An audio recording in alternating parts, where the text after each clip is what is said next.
tidur paling atas dan si bungsu tidur paling bawah.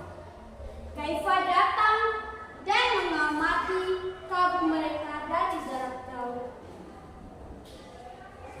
Setelah dilihatnya, kabut mereka aman.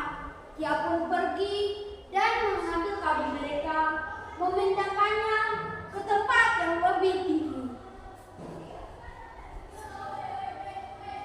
Setelah itu, ia merubah dirinya menjadi seekor ular besar yang langsung melingkar pohon itu dengan desisan suara yang sangat mengerikan.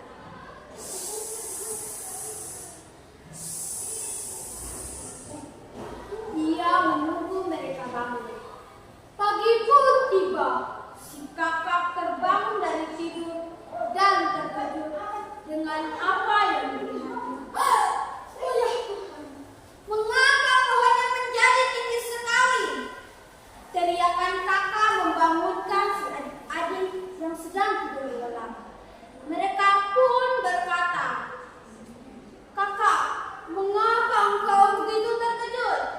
Lalu kakaknya berkata, "Datang dan lihatlah, mengapa pohonnya menjadi tinggi sekali?" Kaifa yang menyamar sebagai sosok ular besar berkata, "Turunlah, saya akan membantu kalian dan menjaga kalian." Si kakak turun hingga adik keenam. Tiba giliran si bungsu.